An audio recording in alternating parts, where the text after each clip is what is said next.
ప్రియమైన యూట్యూబ్ ప్రేక్షకులందరికీ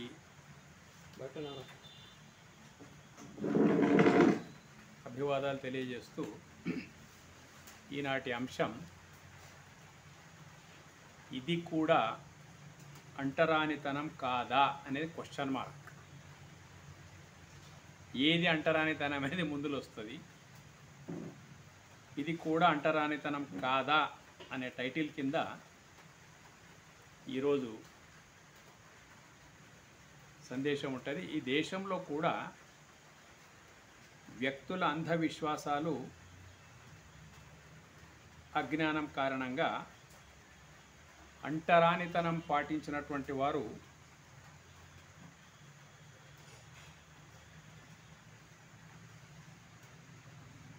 ఈ దేశంలో వ్యక్తుల అంధవిశ్వాసాలు, అజ్ఞానం కారణంగా అంటరానితనం పాటించినారు.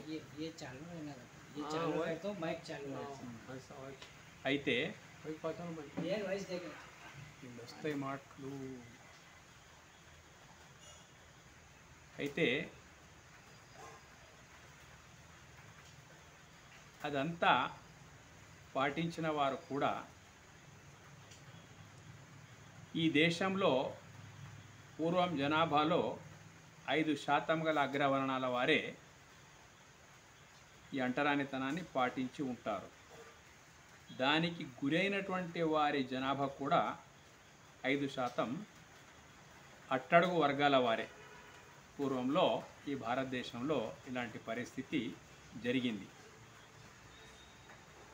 ఏంటంటే ఏదో జనాభాలో అగ్రవర్ణాల 5% వాళ్ళు అంటరానితనాన్ని పాటించడము, దానికి గురైనటువంటి అట్టడుగు వర్గాల వారు కూడా 5% జనమే తాడిత పీడిత అణగారినటువంటి వర్గాలు. సరే, శాతం ఏదైనా శాతం ఎంత అన్నది ముఖ్యం కాకుండా అంటరానితనాన్ని పాటించడం అనేది నేరమే, చట్ట విరుద్ధమే. మరియు సనాతన మూల సూత్రాలకు కూడా అంటరానితనం విరుద్ధమైనటువంటిదే. అయితే ఇటువంటి సూత్రాలకు విరుద్ధమైనటువంటి అంటరానితనం ఏదైతుందో దీన్ని ఆచరించినటువంటి వాళ్లకు దాని పాప ఫలితం కూడా అనుభవించవలసి వచ్చి ఉన్నదన్నాడు. అంటే తాడిత పీడిత అణగారిన వర్గాలు ఏదైతే ఒక రాజ్యంలో సైన్యం ఉంటుందో అలాగే భారతదేశంలో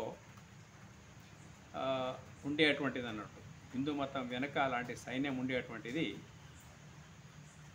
అయితే ఇప్పటి చట్టంలో మాత్రం అంటరానితనం శిక్షార్హమైనటువంటి నేరంగా రాజ్యాంగంలో పొందుపరచబడి ఉన్నది.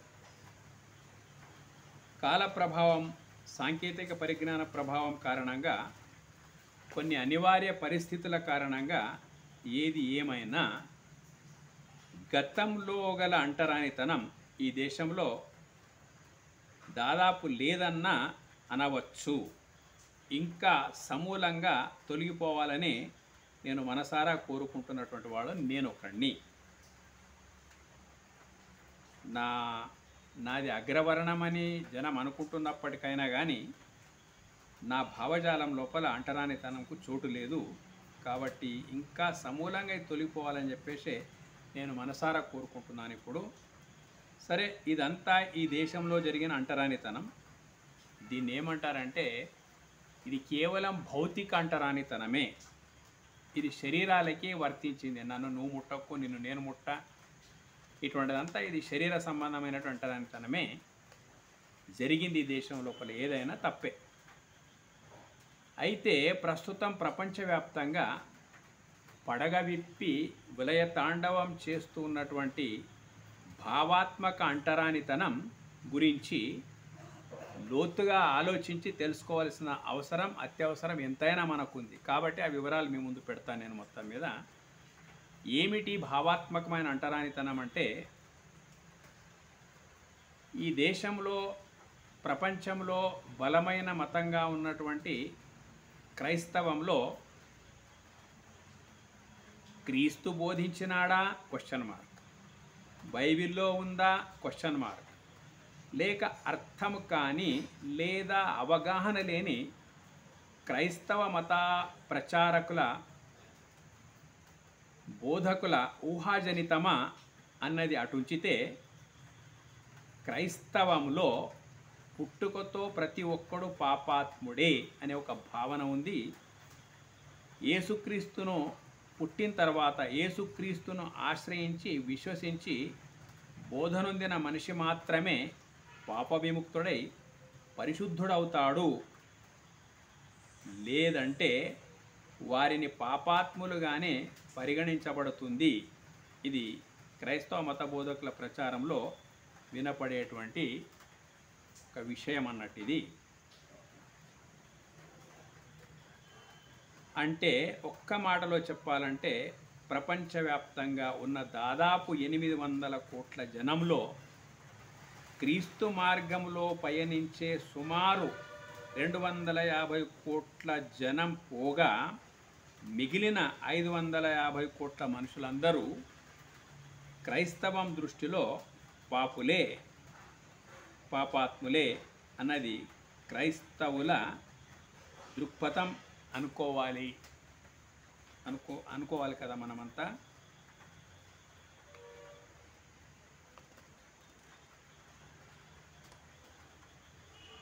ఇకపోతే ఇస్లాం. ప్రవక్త మహమ్మద్ గారు చెప్పినారా? ఒక డౌట్. లేక ఖురాన్ గ్రంథంలో పేర్కొనబడినదా? ఇంకొక డౌట్. లేక ఇస్లాం సరిగ్గా తెలుసుకోలేని లేక అవగాహన లేని ఇస్లాం మత బోధకులే ఇలా అంటున్నారా అనే ప్రశ్నలు అటు వస్తే, లోకంలో వారి వాదన, ఇస్లాం వాదన ఎట్లుంటుందంటే, లోకంలో పుట్టిన వారంతా ఇస్లాం మతం లోపలికి గనక రాకపోతే, ఇస్లాం మౌలిక సూత్రాల్ని ఆచరించకపోతే వారందరూ కాఫిర్లే లేదా ముష్రిక్కులే అనే భావం ఇస్లామీయులు కలిగి ఉన్నారు అంటారు. ఇట్లా అంటే వీరి దృష్టిలో ఒక్క మాటలో చెప్పాలంటే, ప్రపంచవ్యాప్తంగా ఉన్న దాదాపు 800 కోట్ల జనంలో ఇస్లాం మార్గంలో నడిచే సుమారు 200 కోట్ల ప్రజల్ని మినహాయిస్తే మిగతా 600 కోట్ల ప్రపంచ ప్రజానీకం అందరూ కాఫిర్లే లేదా ముష్రిక్కులేనా? ఏమనుకోవాలి మనం మొత్తం మీద? వాళ్ళైతే కాఫిర్లు ముష్రిక్కులు అని అంటారు. కాబట్టి ఏమనుకుంటాం మనం కూడా? ఇప్పుడు కాఫిర్ అంటే ఏంటిది వాళ్ళ దృష్టిలో? అంటే దేవుని ఆగ్రహానికి గురి అయ్యేవారు. అలా దేవుని ఆగ్రహానికి గురి అయ్యి మరణానంతరం నరకంలోకి పంపబడేవారు గైర్ ముసల్మాన్, పవిత్ర కొరబడిన వారు. కాఫిర్ అంటే ఇన్ని అర్థాలు రావడానికి అవకాశం ఉంది. ఇక ముష్రిక్కులు అంటే దేవతల మూర్తులను స్థాపించి పూజించి ఆయా దేవతల ద్వారా కోరికలను కోరేటువంటి వారు. దేవుని దృష్టిలో ఆధ్యాత్మిక మార్గంలో క్షమించడానికి వీలు లేని వీరిని ముష్రిక్కులు అని ఇస్లాం పేర్కొంటుంది అన్నట్టు. అనగా ఇవి ఈ అభిప్రాయాలు ప్రపంచంలో అత్యధిక శాతం జనం కలిగి ఉన్న క్రైస్తవుల మరియు ఇస్లామీయుల మతస్థుల మూలమైనటువంటి అభిప్రాయాలు ఈ విధంగా ఉన్నాయి, మీద వివరించినటువంటి విధంగా. ఇక్కడ ఒక విచిత్రమైన విషయం ఏంటంటే, సనాతనులను అలియాస్ హిందువులను చీత్కరించడంలో, చీకొట్టడంలో క్రైస్తవులు ముస్లింలది తిరుగులేని ఏకాభిప్రాయం. మనని విమర్శించడం లోపల ఇద్దరి అభిప్రాయం ఒక్కటే అన్నట్టు. మొత్తం మీద ప్రత్యేకించి దేవతామూర్తులు పూజల విషయంలో ఇద్దరిది కించిత్తు భేదం లేని ఒకే ఒక విమర్శన స్వరమై ఉందన్నట్టు. మొత్తం మీద ఇంకా విచిత్రం ఏంటంటే ఈ క్రిస్టియన్లు ముస్లింలు మతాల పూర్వపు మూల స్థాపకుడు ఒకే. ఇబ్రాహిం అని ముస్లింలు అంటారు, అబ్రాహం అని చెప్పేసి క్రైస్తవులు అంటారు. అయితే అబ్రాహం అన్న ఇబ్రాహిం అన్న ఒక్కరే. పూర్వపు మత స్థాపకుడు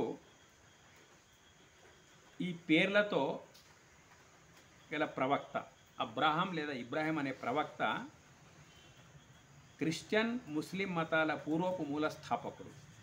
ఈతడి భావజాలం అబ్రాహం అనేటువంటి అతడి భావజాలం అనే వృక్షానికి 2 కొమ్మల లాంటివి ఇస్లాం కానీ క్రైస్తవం కానీ. స్వల్ప భేదాభిప్రాయాలతో వాళ్ళిద్దరు విడిపడి ఒకరినొకరు గత చరిత్రలో ప్రపంచవ్యాప్తంగా ఘోర శత్రువులుగా మారిపోయినారు అన్నట్టు. మొత్తం మీద మారిపోయినారు. అప్పటి వరకు ఇంకా మన దేశానికి క్రైస్తవం రాలేదు, ఇస్లాం కూడా రాలేదు. కానీ అక్కడ ఆ దేశాల లోపల చరిత్ర ఒకరినొకరు వందలాది వేల లక్షలాదిగా స్వల్ప అభిప్రాయ భేదాలతోని యుద్ధాలు చేసుకున్నటువంటి చరిత్ర ఉందన్నట్టు. మొత్తం మీద అంతకు మొదలు యహూదీలు అనేటువంటి వాళ్ళు క్రైస్తవులను ఏమన్నప్పటికైనా కానీ యుద్ధాలు జరిగినాయి అన్నట్టు. యుద్ధాలు ఎందుకు జరిగినాయప్ప అంటే ప్రపంచ ఆధిపత్యం కొరకు. వీళ్ళ యుద్ధాలంతా మా మతం ప్రపంచవ్యాప్తంగా ఉండాలి, మా మతం ప్రపంచవ్యాప్తంగా ఉండాలి, ఒకే భావజాలం లోపల నుంచి బయటకు వచ్చినటువంటి వీళ్ళ యుద్ధాల లోపల వేలాది మంది అసూలు బాసినరు వేలాది సంవత్సరాలుగా ఒకరినొకరు చంపుకొని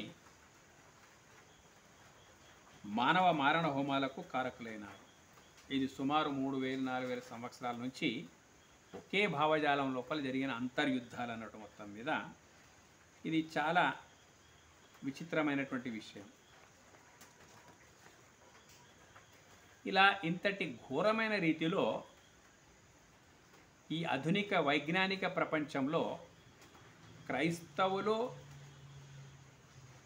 550 కోట్ల జనాన్ని పాపులంటారు.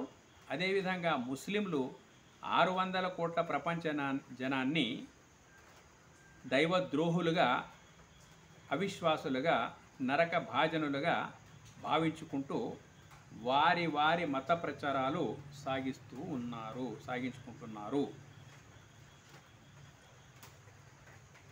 అంటే 200 కోట్ల ముస్లింలు మినహాయిస్తే 600 కోట్ల ముస్లిమేతరులను అవిశ్వాసులు అంటారు, నరక భాజనులని వీళ్ళు ముస్లిమ్స్ అంటారు. సుమారు ప్రపంచ జనాభాలో 550 కోట్ల జనాన్ని క్రైస్తవులు పాపులు అంటారు. ఈ రకంగా నరక భాజనులుగా భావించుకుంటూ వారి వారి మత ప్రచారాలు కొనసాగించుకుంటున్నటువంటి విషయం మన కళ్ళ ముందు ఉందన్నట్టు. వీరు పాటిస్తున్నది కూడా ఇలా వాళ్ళ మతానికి ఇతరంగా ఉన్నటువంటి వాళ్ళను ఈ విధంగా తులనాడడం కూడా, వీరు పాటిస్తున్నది కూడా శిక్షార్హమైనటువంటి ఒక రకమైన అంటరానితనమా కాదా?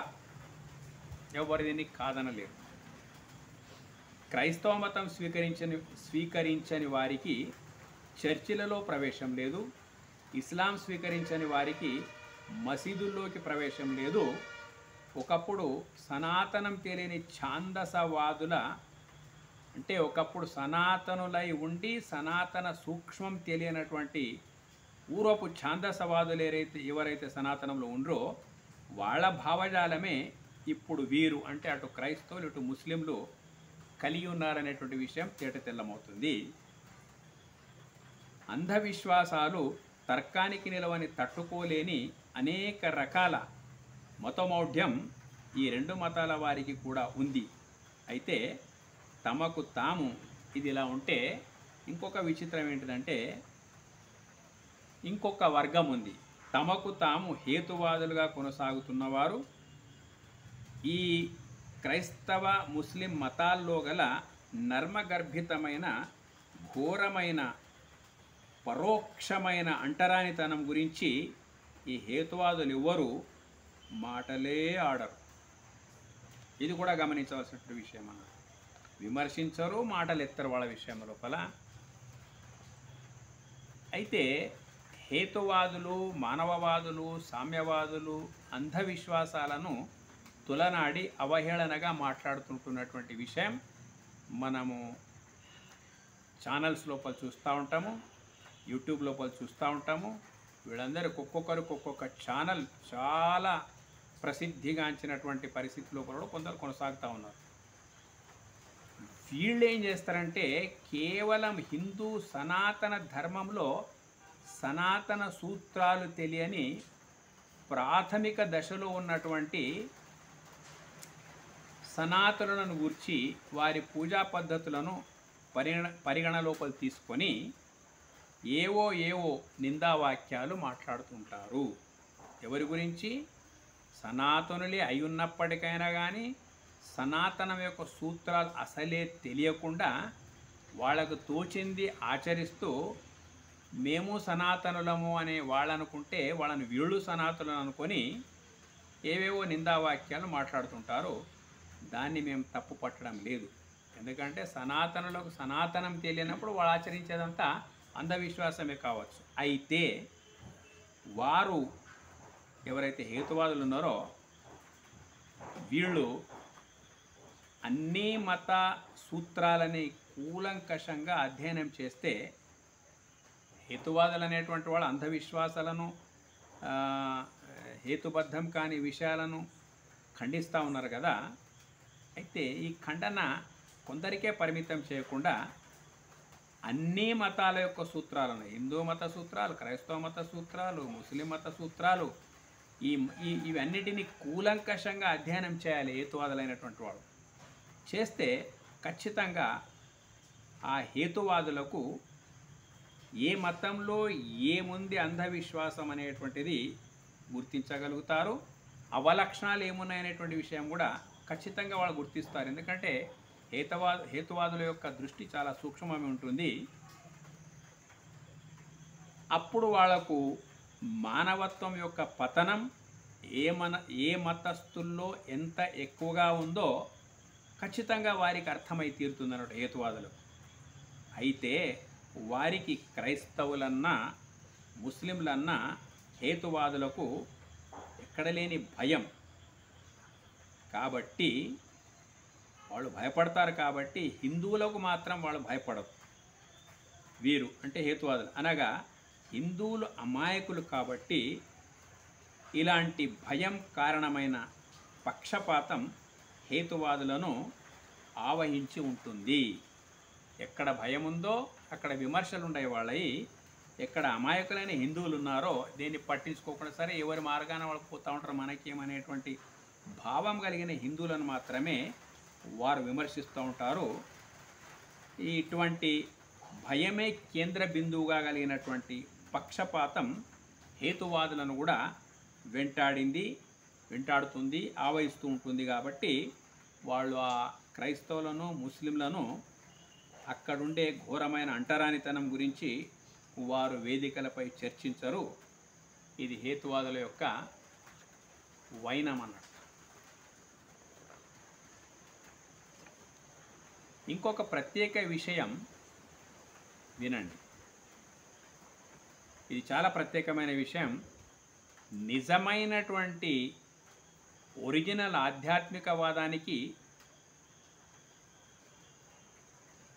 దగ్గరగా ఉంటుంది హేతువాదం. ఆధ్యాత్మికవాదానికి హేతువాదానికి చాలా సాన్నిహిత్యం ఉందన్నాడు. ఆస్తిక్య ప్రధానమైనటువంటి హేతువులతో ఉండేది ఆధ్యాత్మికం, ఆస్తిక్య ప్రధానం కాని హేతువులతో ఉండేటువంటిది హేతువాదం. ఇంత సాన్నిహిత్యం ఉందన్నాడు. పరోక్షంగా గొప్ప గొప్ప ఆధ్యాత్మిక తత్వవేత్తలంతా హేతువాదులే. ఎందుకంటే నిజమైన ఆధ్యాత్మికం ఏంటి అనే మాటకు వచ్చేస్తే మనిషి అస్తిత్వానికి జ్ఞానానికి కారణమైనటువంటి ఏ చైతన్యం ప్రతి ఒక్కరి దేహాన్ని ప్రకాశింపజేస్తుందో, అది ఏ చైతన్యం అయితే ఉందో దాని చుట్టే హేతువాదం తిరుగాడుతూ ఉంటుంది. దాని చుట్టే సనాతనం అనేటువంటి ఆధ్యాత్మికం కూడా తిరుగాడుతూ ఉంటుంది. మనిషి యొక్క అస్తిత్వ జ్ఞానానుభవమే ప్రతి మనిషి దేహంలో వెలుగుతున్నటువంటి అస్తిత్వం ఏదైతుందో ప్రతి మనిషి యొక్క అస్తిత్వము జ్ఞానానుభవమే అసలు సిసలైన హేతువాదం. అంటే సనాతనము కూడా మనిషి నిజ అస్తిత్వము జ్ఞానానుభవమే అసలైన హేతువాదం. ఇది హేతువులతో కూడా నిశ్చయించబడుతుంది. ఈ సత్యం హేతువాదులకు అస్సలే తెలియదు. ఎందుకంటే ఏ స్వీయ అస్తిత్వము చుట్టూ హేతువాదం తిరుగుతూ దేవుడు లేడు ఉన్నాడని ఏది పక్కకు పెట్టినా తన అస్తిత్వాన్ని మాత్రం ఎవ్వరు కూడా ఏ హేతువాది కూడా తన అస్తిత్వాన్ని తిరస్కరించలేడు. ఆధ్యాత్మికం అంటేనే తన అస్తిత్వ పరిజ్ఞానం పేరే ఆధ్యాత్మికం. కాబట్టి సనాతన ధర్మశాస్త్రాలన్నీ దేవుని విషయంకి వచ్చేంత వరకే హేతువాదులు అనుకున్నట్టు ఎక్కడనో గుడులలో గోపురాల్లో మాత్రమే దేవుడు ఉంటాడనేటువంటి భావన కాకుండా నిజమైన ఆధ్యాత్మికవేత్తలు కూడా ఎవరప్ప అంటే తన స్వీయ అస్తిత్వ అనుభవం ఏదైతుందో దాన్ని ఆత్మ సాక్షాత్కారం అంటారు, సెల్ఫ్ రియలైజేషన్ అంటారు. వాళ్ళు కూడా ఆ అస్తిత్వం చుట్టే వాళ్ళ యొక్క పరిశోధనలు ఉంటాయి. అదేవిధంగా హేతువాదులు ఎవరైతే ఉన్నారో దేన్ని కాదన్నా ఏది లేదన్నా హేతువాదులు తన అస్తిత్వాన్ని మాత్రం కించపరచుకోలేరు. ఎందుకంటే అస్తిత్వం వాళ్ళలో ఉన్నప్పుడే, వాళ్ళలో జ్ఞానం ఉన్నప్పుడే దేన్నైనా అవునా కాదా అంటున్నారు. ఆ జ్ఞానానికి ఆధారమైనటువంటి మూలమైనటువంటి ఏ చైతన్యం ఉందో దాని విషయంలో దృష్టిని సారిస్తే నిజమైన ఆధ్యాత్మికవాదం, నిజమైన హేతువాదం ఈ రెండు ఒక్కటే అనేటువంటి సత్యం హేతువాదులకు అస్సలే తెలియదన్న. ఈ మత ఆచారాలన్నీ బాహ్యమైనవి. సనాతనలు ఆచరిస్తున్న మత ఆచారాలు బాహ్యమైనవి. ఆచరించినా ఆచరించకపోయినా పెద్ద వ్యత్యాసం వచ్చేటువంటిది ఏమీ లేదు. నిజమైన సెల్ఫ్ రియలైజేషన్ కొరకు ఈ బాహ్య ఆచారాలు ఉంటే అంతే, లేకున్నా అంతే. అది జ్ఞానం ద్వారా గ్రహించబడేటువంటి సెల్ఫ్ అస్తిత్వం ఏదైతుందో, స్వీయ అస్తిత్వ పరిజ్ఞానం ఏదైతుందో ఈ మత ఆచారాలన్నీ బాహ్యమైన వీటితో సంబంధం లేదు. దానికి ఆచరించకపో ఒక్కొక్క మతం వారు ఒక్కో విధంగా ఈ బాహ్య ఆచారాలను ఆచరిస్తూ ఉంటారు. అవి అలా ఉంచితే నిజమైన ఆధ్యాత్మిక జ్ఞానానుభవం పొందాలంటే అది ఖచ్చితమైన హేతువుల ద్వారానే సాధ్యమయ్యి ఆ జ్ఞానం యొక్క అనుభవం మిగులుతుంది మనిషి లోపల అనేటువంటిదే అక్షర సత్యం. అటువంటి నీ దేహాన్ని ప్రకాశింపజేస్తున్నటువంటి, దేహాన్ని ధరించి దేహాన్ని ప్రకాశింపజేస్తున్నటువంటి ఏదైతే ఒక చైతన్యం ఉందో దాన్ని అస్తిత్వం అని అనుకోండి. ఏ చైతన్యం అవుతుందో దాని వాస్తవిక పరిజ్ఞానమే నిజమైనటువంటి ఆధ్యాత్మికవాదం. కాబట్టి హేతువాదులు కూడా కొంచెం ముందుకెళ్తే ఖచ్చితంగా ఆధ్యాత్మిక మార్గం లోపలనే వాళ్ళు పయనించినట్టు. హేతువాదం ఈ రోజుల లోపల కేవలం విమర్శలకు మాత్రమే పరిమితం అయిపోయింది. కానీ వాళ్ళ నిజ అస్తిత్వ పరిజ్ఞానం లోపల వాళ్ళు ప్రవేశించడం లేదు. సరే, దేవుడు లేడన్నా, ఏది లేదన్నా, శక్తి లేదన్నా, ఏది కాదన్నా, ఎంతటి హేతువాదైనా తన అస్తిత్వాన్ని మాత్రం కాదనలేడు. అస్తిత్వం ఎక్కడిది, పుట్టుకొక మొదలు, ఈ దేహంలో రాక మొదలు ఆ చైతన్యం యొక్క ఫారం ఏమిటిది, ఈ దేహము తర్వాత అంటే మనం మరణించిన తర్వాత ఆ మూల అస్తిత్వం యొక్క స్థానం ఏది, ఎక్కడుంటుంది అనేటువంటి విషయం కొంచెం సైంటిఫిక్గా అర్థం చేసుకుంటే దీనికి ఆల్బర్ట్ ఐన్స్టీన్ యొక్క E=mc² సమీకరణ ఏదైతే ఉందో చాలా దోహదపడడానికి అవకాశం ఉంది. పదార్థం కన్నా మొదలు ఆ పదార్థం శక్తి రూపంలో ఉంటుంది. పదార్థం విచ్ఛిన్నమైన తర్వాత యథాతథమైనటువంటి పదార్థానికి పూర్వం ఉన్న శక్తి లోపలనే పదార్థ విచ్ఛిన్నం తర్వాత మళ్ళీ శక్తిగా మిగులుతుంది. ఆ శక్తి సర్వవ్యాపకము, సర్వశక్తి సమన్వితము, నిరాకారము, దానికి ఆది లేదు కాబట్టి అంతము లేదు అనేటువంటి నిజమైనటువంటి హేతుయుక్తమైన ఆధ్యాత్మికవాదానికి ఎంతో సమీపంగా ఉంది. ఆల్బర్ట్ ఐన్స్టీన్ యొక్క E=mc² సమీకరణ ఇదే బాట లోపల ఇంకా కొంచెం ముందుకెళితే మనకు వాస్తవమైనటువంటి ఉనికి, మన యొక్క నిజమైన ఉనికి యొక్క రహస్యం కూడా అర్థం కావడానికి అవకాశం ఉంది. ఆ రహస్యమే ఆధ్యాత్మికం. ఆధ్యాత్మికం అంటే అంతకు మించి ఇంకొకటి లేదు. ఇవన్నీ పక్కకు నెట్టండి. ఆచారాలు, పూజలు, పునస్కారాలు ఇవి అన్నీ ఒక ఎత్తు అయితే సెల్ఫ్ రియలైజేషన్ ఒక ఎత్తు. ఆ సెల్ఫ్ అనేటువంటిది ప్రతి ఒక్క హేతువాది లోపల ఉన్నది. ఆ ప్రకాశం వైపు పయనం చేస్తే హేతువాదం కూడా గొప్ప ఆధ్యాత్మికవాదమే. ధన్యవాదాలు. ఈ విషయం మీకు గనక నచ్చితే, ఇందులో ఏమైనా ఒక అవగాహన అర్థం ఉన్నట్లని మీకు అనిపిస్తే మీరు ఇతరులకు కూడా ఛానల్స్ ద్వారా తెలియపరచండి, సబ్స్క్రైబ్ చేయండి. ధన్యవాదాలు.